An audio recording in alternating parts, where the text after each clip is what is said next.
Доброго времени суток, дорогие зрители! Сегодня 11.11 проходит второй настольный ролевой конвент команды Перекресток Миров. Ну что ж, давайте начинать. Здесь начинаются истории. Приветствую на нашем мероприятии, друзья. Сегодня поговорим на несколько важных тем. Это как обсуждение прошедших игр, представление новых. Решим с начала следующего сезона, обговорим возможные нововведения и под конец оценим качество уже данного конвента. Как вы можете видеть, у меня 4 конверта, подписаны участникам. По ним мы будем определять очередность рассказов. Но перед тем, как начнем, давайте познакомимся с нашими участниками, выслушаем их мысли. Внимание на экран.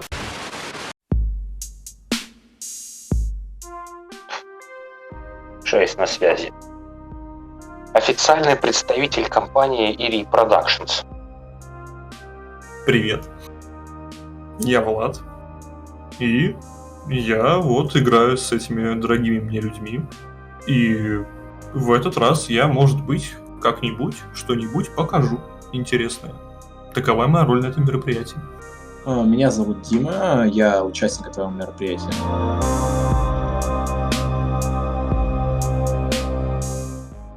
Веселухи, в первую очередь. Ну, разумеется, игр большого количества. Тепло, уют и доброту. Потому что люди, которые на мероприятии будут присутствовать, мои друзья. А если ты видишь друзей в такую значимую дату, это очень важно. Я такое очень люблю. Вдохновение. Чего-то нового. Ну, во-первых, конечно, лично вот для себя я выделяю это приквел к саге. Я хочу увидеть годные анонсы. Потом я жду дебюта мастера Домена. Он же довольно темная лошадка в нашей игре. Он недавно на этой арене. Ну и, конечно, то, как распорядиться своими играми Теутонт. Во-первых, новых миров от Сергея, в первую очередь, от, собственно, каких-то новых идей. Развитие старых идей от Влада, и ждем Олю как не как зрителя, а как мастера. У такого мастера был крайний пост. Слишком сложный вопрос. Я отказываюсь на него отвечать. Что я жду от остальных мастеров? Я жду того, что кто-нибудь из них вспомнит, какой был крайний пост. Крайний пост.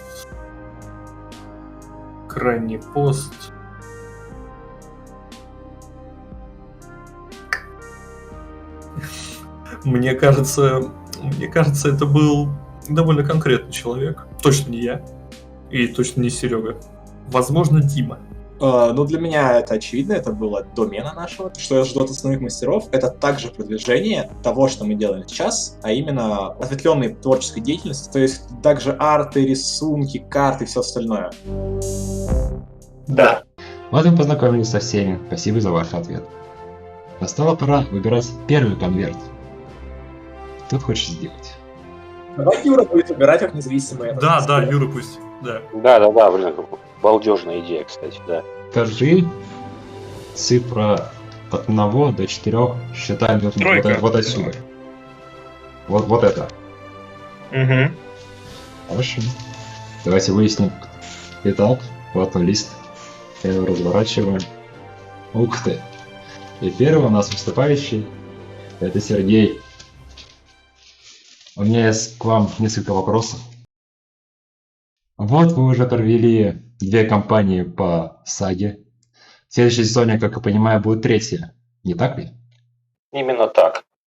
Та игра, которая грядет, это будет завершающая, скажем так, финал грандиозный такой. Вот у меня еще есть такой вопрос. Хотел бы узнать следующее. К прошлому конвенту мы увидели несколько гифок с названием городов, даже с призывом присоединяться. Вот мне просто интересно, насколько это было сложно придумать стиль для каждого города, да и воплотить в жизнь. На самом деле, по поводу придумывания стиля здесь все было довольно просто, потому что я его придумал уже очень давно, задолго до того, как вообще мы начали игры вести. Для меня это было скорее удовольствие сидеть этим заниматься, ковыряться, что-то анимировать. Вот почему сейчас вот у меня не было такого вот длинного подведения к игре, потому что я сделал полноценный ролик, музыкальный, тоже анимированный. Я на него потратил где-то, наверное, недели две, ну там чуть-чуть с перерывами. По вечерам сидел, ковырялся, и результатом я очень доволен. Жду не дождусь, когда наконец-то смогу его Угу, продемонстрировать. хорошо. Также я получил такие сведения, что вы провели уже 2 игры в межсезонье, и у вас даже третья планировалась. Так вот, узнают ли остальные игроки, которых не было вот в этих играх, что было на них? М, Слишком хороший вопрос, слишком сложный, чтобы на него ответить. Э, У меня есть планы на проведение игр конкретно по сезонам, по нашим. По поводу того, что происходит в межсезонье, я не считаю, что там была какая-то прям сверхважная информация, на которую стоит прям конкретно останавливаться и обращать внимание, потому что, ну, будем откровенны, мы и так не то чтобы много играем. У нас так только одно лето, поэтому пока ничего точно не скажу, но в планах такого нет. Понятно. И крайне от меня вопрос. А встретятся ли игроки в новой игре, вот в третьей, как раз таки, которая считается приквелом, с героями, которых они уже знают? Да, определенно, да. Э, Да, да. Но в этом никто из игроков может не сомневаться. Знакомые лица будут. Ну и там без новых тоже не Мгм. обошлось. Хорошо. Ну, если у кого-то еще есть вопрос, могут задать. Если нет, то так, Влад. У меня вопрос. Если межсезонные игры не считать такими важными, считаются ли они каноничными? То есть действия, произошедшие там, они каноничны, верно? Да, именно так. Ну что ж, тогда принимаю слово вам. Значит так, что же я могу вам интересного рассказать? Сага о 5 богах. Burn the World, как я уже когда-то рассказывал в нашей последней игре. У меня здесь спич скорее информативный, поскольку если я бы опять выпустил какой-нибудь 5-минутный текст около Лорны, никто бы ничего не понял, потому что мы с вами отправляемся в абсолютно новое место, в абсолютно другое время вообще. Но знакомые места, знакомые персонажи будут в наличии. Действие у нас происходит в городе Гримпорт. Это мегаполис, находящийся где-то в Европе. Довольно большой сам по себе. Он считается таким как городом-государством, если можно так сказать. Действие будет происходить в наше время, в нашем, вот сейчас. И основной сюжет саги он поставит точку над «ё», над «и» и над всеми подобными буквами. Абсолютно все вопросы, абсолютно все, где, кто, когда, зачем и почему, то это будет понятно, надеюсь. Мы с вами отправимся в, скажем так, путешествие скорее драйвовое, нежели серьезное. Первая часть саги была как раз-таки таковой, она была больше веселой, чем потом «Восстание Ворона», Raven's Rebellion, был немного более тяжелым в плане восприятия. Ну и вот в финале мы с вами снова вернемся к такому веселому и драйвовому времяпрепровождению. Это я вам могу гарантировать. Гримпорт — это довольно криминальный город, хотя там местные власти пытаются как-то там это дело контролировать. Преступники всех мастей есть. Контрабандисты, бандиты, наемники, вообще все. Потому что Гримпорт — это такое место, где герои не совсем нужны. И я хотел бы похвастаться, потому что я решил провести игру по системе. Это будет прям полноценная система с уровнями, с прокачками, характеристиками и так далее. В чем же будет ее основной, скажем так, казус? Интересный момент, нюанс. Он будет заключаться в альтернативных навыках, скажем так. Когда вы получаете уровень, вы можете вкачать очко в одной из, предположим, 2 характеристик. которые являются отзеркальными. То есть, например, у нас есть запугивание и очарование. Если вы вкачали очарование на +2, то запугивание будет, наоборот, -2. То есть так вот, запугивание, очарование, ближний бой, дальний бой, брутальность, утонченность — это то, что я вот могу на данный момент сказать. Это в первую очередь призвано обточить персонажей, чтобы у них была какая-то конкретная характеристика. Ну и какие-нибудь мелкие плюшки тоже предлагаются. Например, если вы вкачаете ближний бой на +5, соответственно, дальний бой у вас -5 становится, то вы сможете отражать клинком пули, которые у вас летят. Это вот из такого. И там у каждого навыка, когда он будет дамагшен, скажем так, там будет такой вот некий пассивный эффект. Поэтому с высоты своего дивана, как мне кажется, должно быть вполне прикольно. Думаю, пока можно на этом тормознуть. Всем приготовиться. Сейчас будет либо весело, либо очень весело.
Вау-вау-вау-вау. Вообще, Тас, Мое почтение, товарищ. Плохо. У меня чуть тоже аж сердце заколотилось, когда ролик подрубил. Так, это все пока что. И по поводу персонажей еще хотел бы добавить, кто будет играть. Смотрите, вот так как у нас с вами действие будет происходить в мегаполисе, Гримпорт — это что-то среднее между Нью-Йорком и Санкт-Петербургом. По крайней мере, я так себе его представляю. И поэтому приветствуются персонажи, скажем так, без каких-то выдающихся качеств на старте. Офисный планктон, алкаши, наркоманы, вообще все. Вопросы какие-нибудь в наличии имеют? Ну, во-первых, я вот не помню, может быть, я запамятовал, но вот этот знак, который мелькает в трейлере, я его раньше не помню.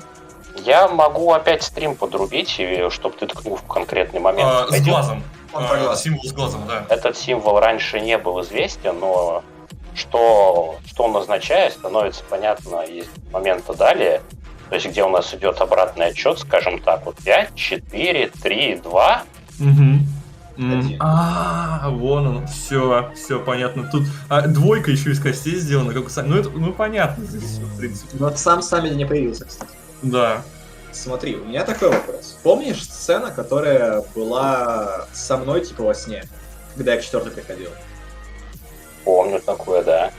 Она вот хоть как-то повлияет на сюжет этой игры или в целом? Да. Это скупок канона, который произойдет вообще без вашего участия.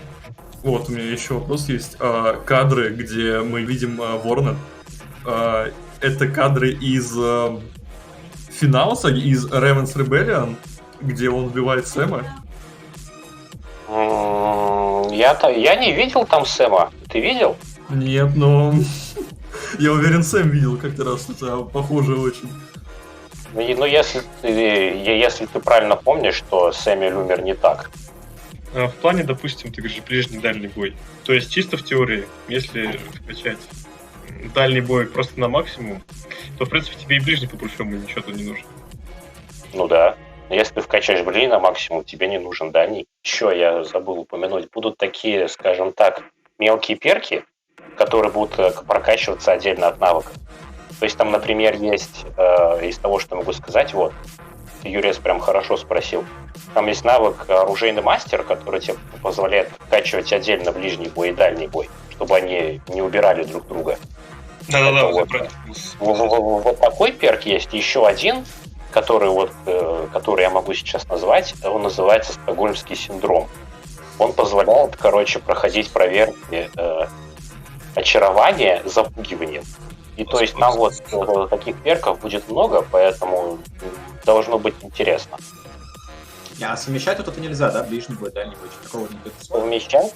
Вот я говорю, совмещать, вот перк один есть.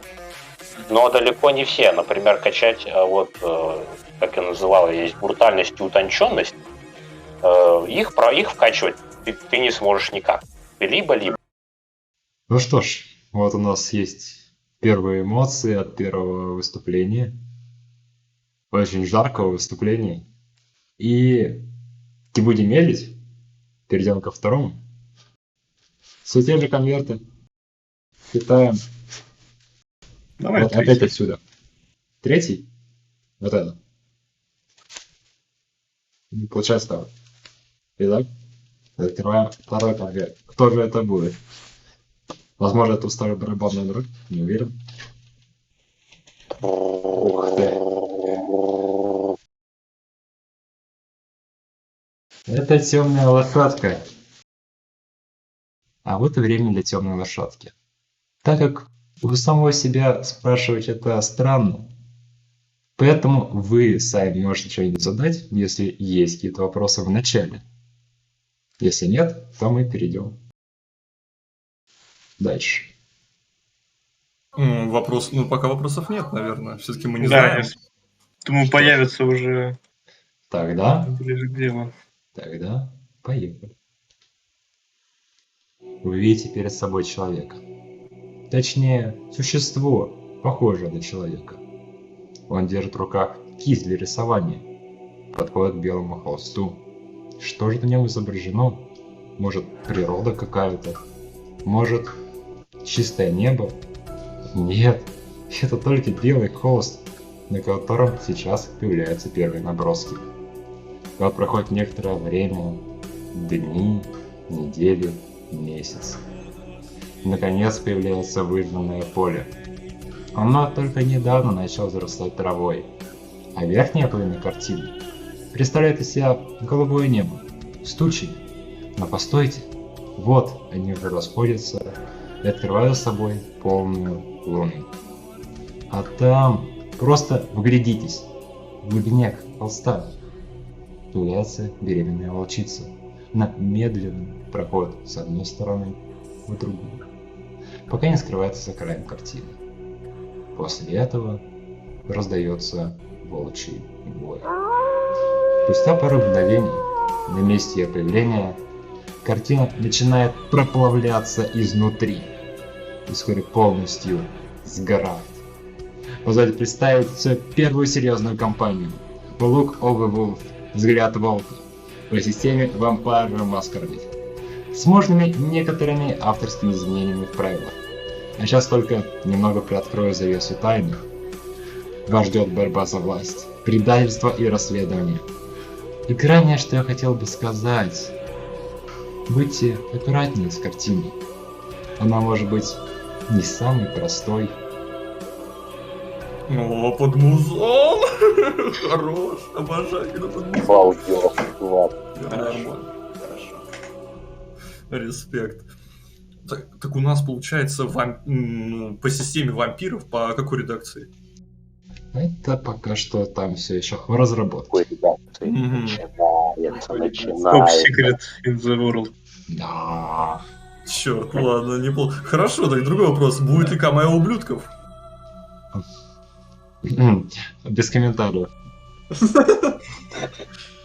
Можно вопрос, пожалуйста? Да. У меня не совсем понятно. А вот то, что Vampire the Masquerade, она, не знаю, может, это звучит как-то парадоксально, но эта система, она завязана только под вампиров? Там еще можно играть человеком. Ну, я догадываюсь, какая там роль у человека в мире вампиров. Ну, ладно. Ну, это, думаю, будет не так интересно. Поэтому я предложу сразу же, но это уже будет отговорено более подробно. Пока что лучше вампиры, лучше там уже старшие, точнее, наоборот, младшее поколение. Это там 10-13. Дима? Мгм. Да, а я... Нет, не вопрос, а еще пояснение к ответу твоему. То есть ты можешь её спокойно перестроить во что угодно в целом. Плюс ко всему, там именно по миру тьмы есть другие ответвления. То есть там есть маги, оборотни... Что еще там было? Вот. У меня есть вопрос. Если игра называется «Взгляд волка», правильно я услышал? Да. «Взгляд волка». Это все же волки ведь ассоциируются с оборотнями больше, но игра про вампиров. Вот как ты это объяснишь? Тут все очень сложно, так скажем. Они в некотором роде будут отражать твою натуру. Все то, что ты скрываешь в себе. Понял. Взгляд будет идти именно из твоего внутреннего «я» в твоей не жизни. До тех пор, пока ты не встретишь последнюю смерть. И еще такой вопрос, еще есть вопрос. Будут эти события мира тьмы, они ведь технически, все игры, которые проводятся, если они сходятся с правилами, технически они как бы, могут в одной вселенной происходить. Поэтому вопрос, а будет ли твоя игра пересекаться с одноименной, не одноименной, а с игрой Bloodlines? Но там же в любом случае взяты персонажи из официальной вселенной. То есть тот же, опять забыл, как его зовут, библиотекарь, который написал один из авторов книги Нот, которая упоминалась в посте. Так что да, там будут присутствовать личности, которые, возможно, кто-то знает по Bloodlines. Понял. Серега? У меня есть один вопрос. Вот я его тебе уже задавал, и теперь хочу спросить при всех. Книга Нот. Вот мне вот это... Как расшифровывается Нот? Народно-освободительное движение или как там? Нет.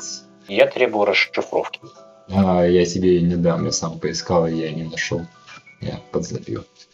Зато у меня есть полная книга, PDF-файл, английская и русская версия.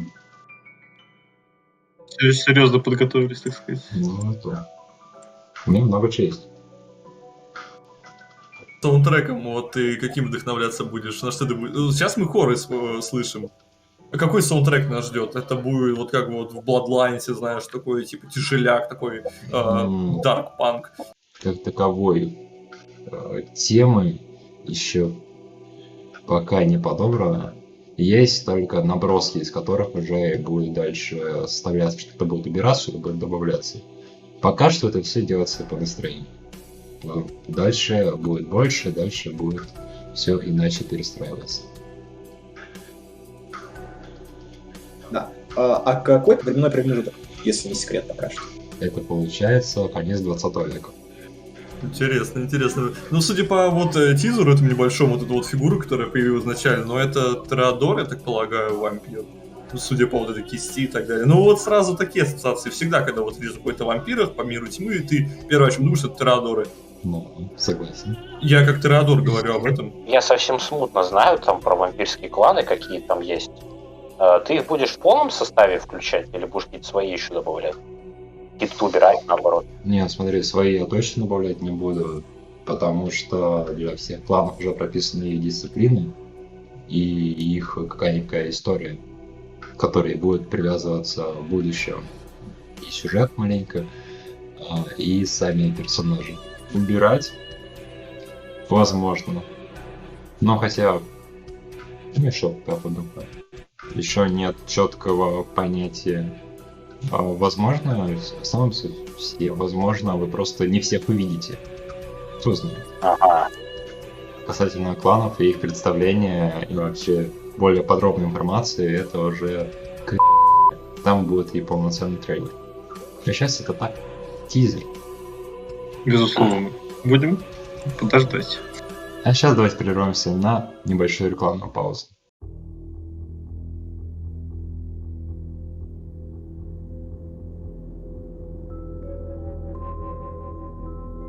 Здравствуйте.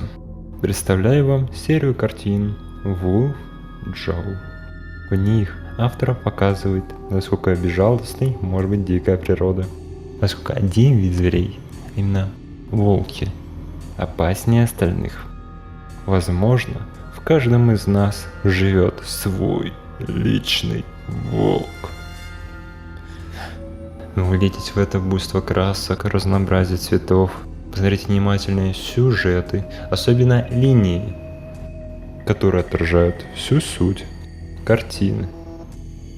И помните, вглядывайтесь в них осторожнее, ведь они могут быть убийственно прекрасны. Спасибо. Итак, рекламная пауза подошла к концу. Давайте вернемся к нашим конвертам. Тем более их осталось 2 штуки. До 10 первый, после 10 второй. Да, 8. 9. Ну, мы Это короче вот это. видим. Да. Итак, вскрываем 3-й конверт.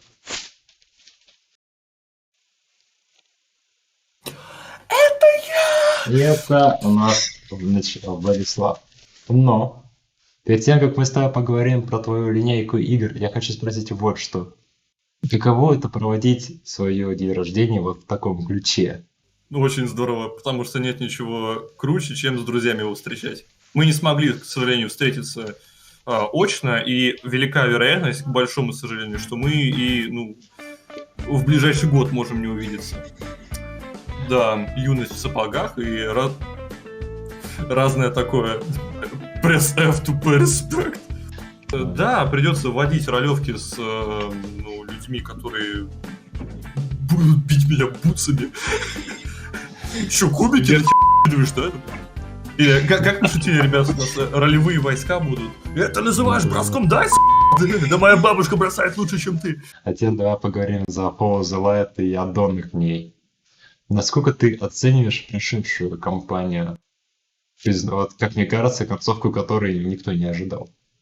Ну, я не думаю, что на самом деле это прям так неожиданно было. Уотсоны, конечно, надеялись, что круто, по фану сейчас поимеем этот режим. Вот что я хочу сказать. Эта игра была необходима для меня. Именно финально мы говорим про второй Follow the Light. Про Follow the Light Into the Darkness.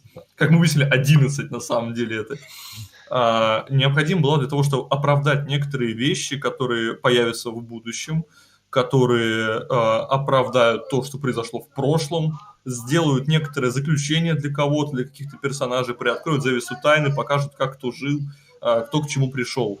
Вот. И я считаю, что мне удалось сделать многие вещи из того, что я хотел. Что-то не вышло, но я не расстраиваюсь, потому что для того Междумирье и было сделано, чтобы в любой момент сделать все, что угодно.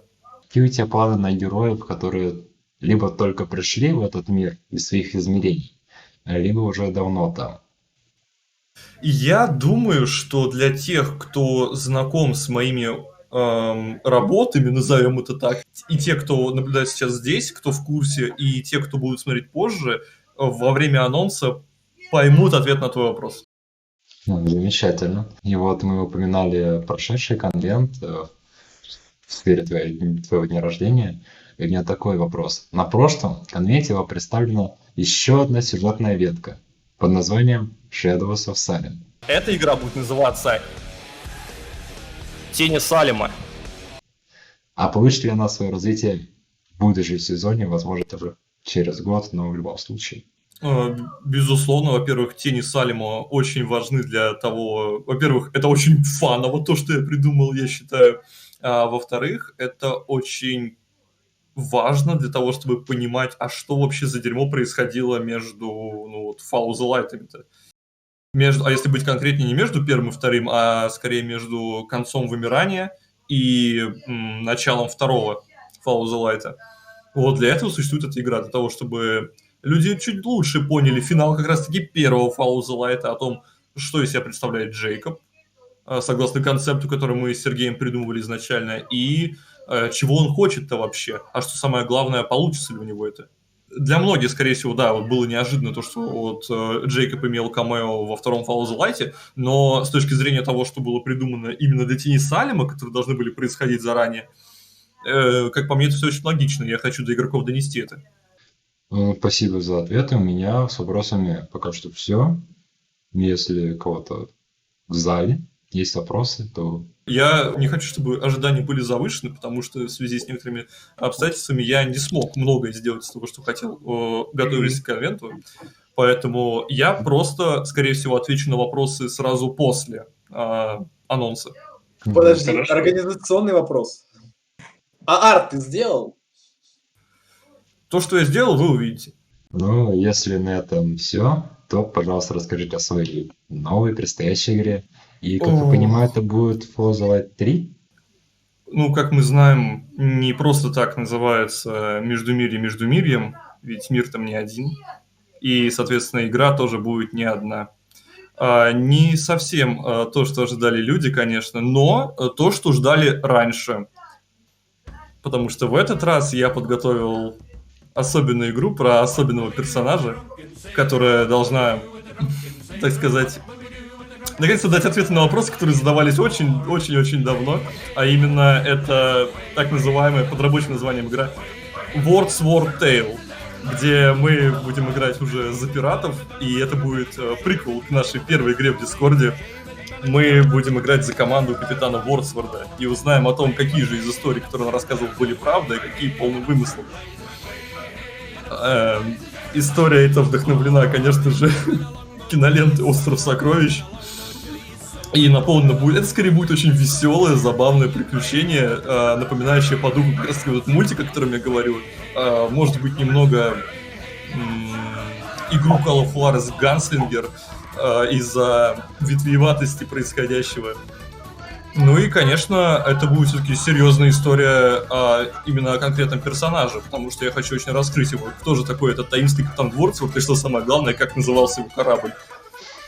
Опять же, если говорить о механиках, вот об этом я скажу чуть позже. Здесь мы плавно переходим к другому анонсу. Чтобы прихлопнуть Империю, хватило веса лишь одной папки с надписью «Директива 11». Пали одни, возвысились иные, ввергнув миры в настоящую бойню, и те вскричали в агонии, как кричали во время вымирания. Они горят, пожираемые войной и амбициями тех, кто отказался пасть под ноги режима, цепляясь за любую возможность вернуть то, что они считают своим по праву. Тем самым лишь больше разжигая огонь конфликта. В старину такие времена назвали бы пиздец библейских масштабов. Люди подняли бы челны свои и возопили, взывая к героям, что скрыты в легендах, и простых надеждах простых людей. Но эти герои не придут, ибо они мертвы. Пали под натиском вранья и тщеславия, лишней бравады и гордыни.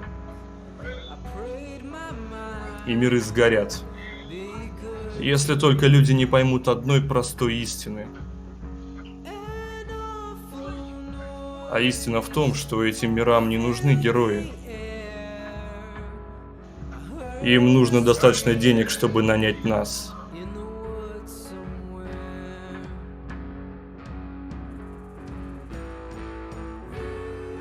Здесь и сейчас я анонсирую, я не побоюсь этого слова, полноценный ремейк своей одной из самых любимых игр, кампаний, проведенных раньше, а именно кампании под названием Dead Money, которая будет посвящена целиком и полностью знакомым персонажам, многим, а если быть конкретнее, конечно же, пыльникам, тем, что пережили вымирание, и тем, что просто пытаются ужиться в новом мире. Действие будет происходить сразу после второго Fallout Light, буквально совсем немного времени пройдет, пару лет, может быть. Я точно готов поклясться, что игра будет проведена по системе личной.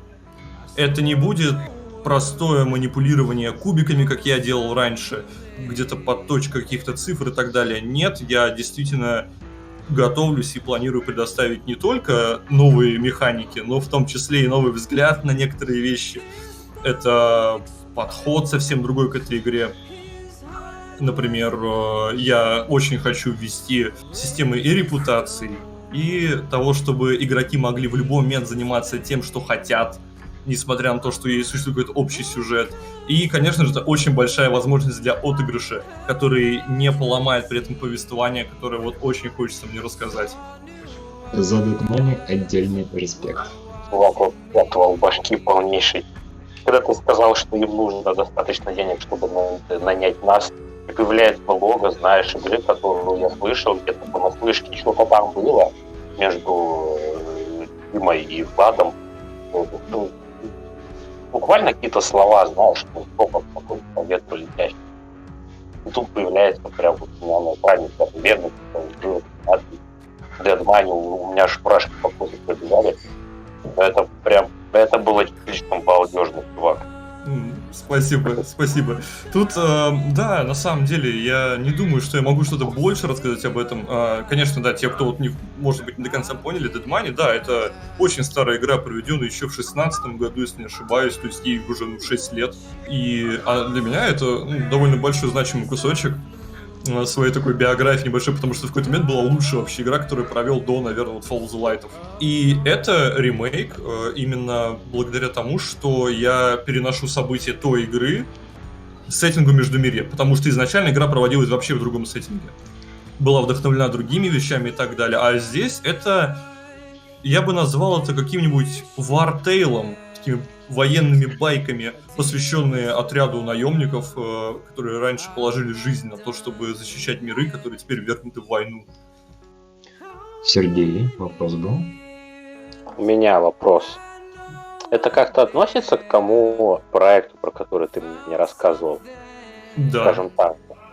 Да. Это оно и есть, да? Это оно и есть. В этой игре действительно можно будет в какой-то момент пойти начистить рыло ключевому сюжетному персонажу, потому что вам так захочется. То есть здесь, в Dead Money, будет так много новых персов, за которых я не так сильно цепляюсь для того, чтобы рассказать историю.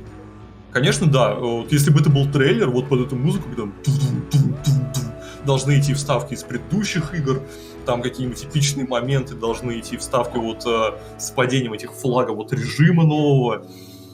Ну и, конечно, нам должен быть ближе к концу какой-нибудь такой момент, где там нам показывают знакомого персонажа силуэт. Кто появится, это, конечно, большой вопрос. Но если бы это был трейлер, вот скажу так, в трейлере показали бы, ну, скорее всего, маяк. Вот. И да, и к чему это все? Да, в этой игре будет много новых персонажей, которых вообще до этого не было. Они появились вот только в Dead Money. И, соответственно, их судьба вообще любой может быть. Помимо этого, очень важно также сказать, что я впервые в игре введу классы. Я был вдохновлен очень классовой системой саги Raven's Rebellion, потому что в момент, когда Сергей перечислял все классы, что они могут, что не могут, где они делятся на несколько, мне это очень понравилось. Я решил перенять это и тоже сделать классы. И вот в этом трейлере я бы продемонстрировал, конечно, ну, скорее всего, один. Это класс, посвященный, так называемый, Трикстер.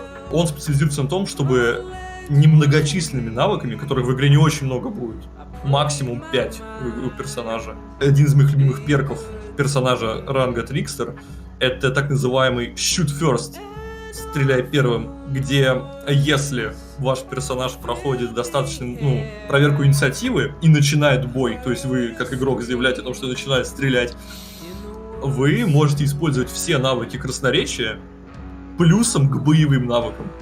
Или, например, вы можете угрожать людям, используя боевые навыки, добавляя их к навыкам красноречия. И это все направлено на то, чтобы игроки, выбирая персонажей, наблюдали то, как, скажем, их ролевая модель меняется. Здесь нет такого, что у вас персонаж станет, скорее всего, прям мега сильным. Скорее, такая система создана для того, чтобы вы видели, кто он такой. Хороший, плохой, пошел, я стреляю первым. Неважно. Что касается лора, то есть я расскажу вам о том, что происходит сразу после Директивы 11. И, конечно, появится чуть больше рассказа о том, как себя ведут бычки, идущие к черту, ну и просто пыльники, как они уживаются в новом мире. Так называемый кодекс пыли. Появится впервые вот такой мануал для игроков. То есть это, знаешь, это близко к тому, о чем ты очень давно говорил в плане настолки Светлячок. Правильно? Безусловно, я вдохновлялся, конечно, Светлячком. Карточками и так далее, но в очень упрощенном варианте, потому что моя задача в то же время сделать игру такой, чтобы в нее можно было играть, во-первых, одному, во-вторых, сколько угодно, и в-третьих, чтобы ее можно было разложить быстро. Чтобы не было такого, что мы 1,5 часа собираем и раздаем карты. Нет. Игра должна вот этим 3 пунктам следовать. Вопрос по персонажам. А будут ли встречены такие люди, как упомянута выше темная лошадка? Это первое. А второй это Джон Рис. Хороший вопрос. Для тех, кто начал понимать, Джон Ривз и Темная лошадка — это персонажи, действующие главные персонажи предыдущей кампании Dead Money, старой, не ремейка, конечно. Появятся ли они? Скажем так, в трейлере они были бы.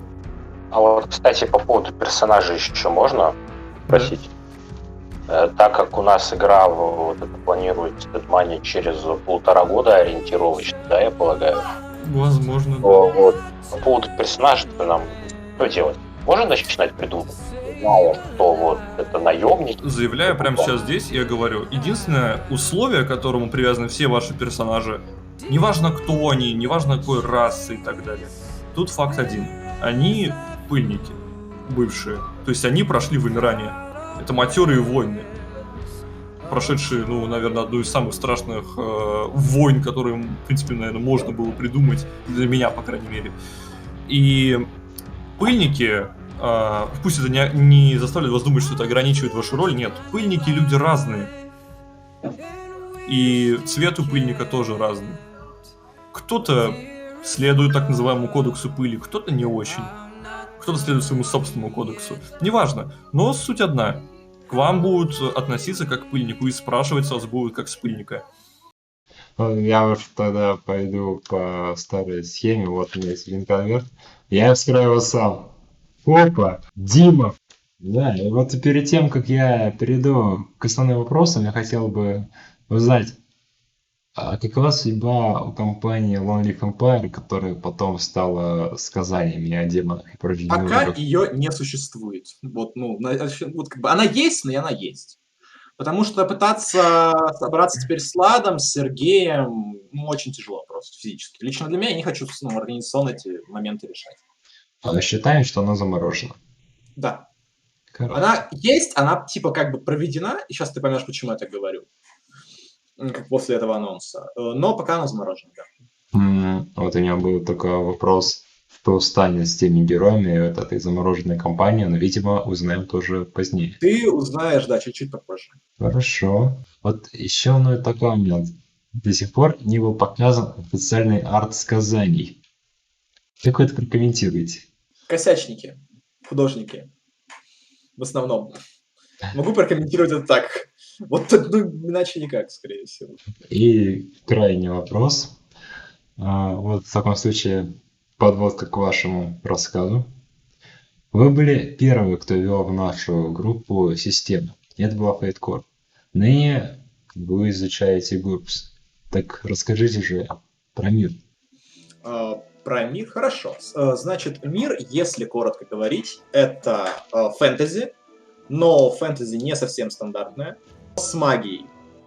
Из-за чего, в целом, я считаю, что это довольно близко к планете сокровищ. Именно в том плане, что у нас будет довольно много космоса.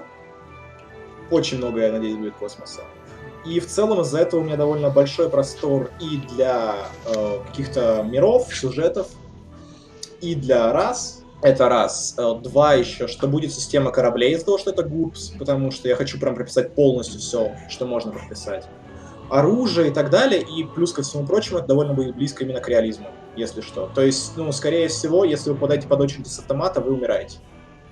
Вот. Что еще можно сказать на эту тему, что первую игру, которую я хочу провести, по репутации, я хочу эту систему очень сильно реализовать репутацию как минимум. И я хочу провести именно локальную игру. Она будет в одном городе. Он такой торгово-промышленный, я бы назвал это так, мегаполис. И я бы хотел предложить вам роли таких, знаете, не сказать, что бандитов, но бандитов. есть какой-то такой шайки, условно говоря, которая промышляет именно в городе. Другую игру, следующую, которую я пока еще только думаю, я хочу провести именно реверансом, так сказать, к Диме и Владу больше, именно по Сличку, если говорить. Это именно на корабле командой с открытым миром, но пока я не готов, наверное, к этому. Я пока еще вот хочу просто хотя бы нормально отвести игру, и она, скорее всего, будет именно не в живую, а в онлайне. Это я точно могу сказать, от начала и до конца. Я так полагаю, Roll20 наше все. Да. Roll20. Потому что, плюс ко всему, там очень много читать надо будет, я этим заниматься не хочу, мне проще будет написать в момент. То если мы говорим про хронологию, это было сильно в прошлом, то, что происходило вот у нас в игре. Очень сильно в прошлом. Это одна вселенная, получается. Да, это одна вселенная. То есть, получается, в этой игре, которая пока тоже без названия, мы узнаем, что происходило в прошлом. Вы можете найти какие-то, ну знаешь, Пасхалки? отсылки, пасхалки, какие-то исторические факты, может быть, даже. Если бы мы дошли до конца этой игры, вы бы поняли вообще все, что я хотел провернуть, как бы все моменты, но, к сожалению, не получилось пока что. Все, что у меня есть. Относительно вас довольно мало, конечно, друзья, но... Что ж, ну, чем богаты мы сегодня, тем и радуем. У нас абсолютно каждая из анонсированных игр, вообще каждая, они системами, вообще все до единой. Я считаю, это мы выросли. Очень. Да. Вот и представлены все игры. В марте нас ожидает сезон. К слову о нем. Какие прогнозы мы можем дать по этому поводу? И с какой игры он может начаться? Да, мне кажется, что либо это будет игра моя, либо вот, ну, скорее всего, моя, мне кажется, потому что я ее собираюсь проводить в онлайн, из-за этого как-то, я думаю, это где-то будет начало весны, первая игра точно будет. Я бы назвал это прологом, хоть там, скорее всего, не будет такой системы. То есть мы можем считать это как межсезоньем все еще или началом прям сезона? То есть, учитывая то, что я говорю, я ее, скорее всего, буду проводить в онлайне, поэтому я не думаю, что здесь вообще имеет смысл привязывать ее к сезону. Окей, следующий будет срок. Дементий все вопросы развеял. И я честно хотел сказать, что знаю, что мы будем играть первым. И тем более, чего ожидаю больше конкретно я. Я ждал, когда я смогу трейлер дорисовать. Я, в принципе, дождался этого дня. Так что я доволен. Я уже счастлив. По поводу игр будем жить, будем ждать, будем играть. Вот и все было выяснено, все вопросы разобраны. Если не так, то можете поправить. И поэтому можем закругляться. Всем спасибо, что пришли, выслушали эти текста. И если в прошлый раз я уходил за дверь, то сегодня я останусь здесь, чтобы все выключить. Всем пока.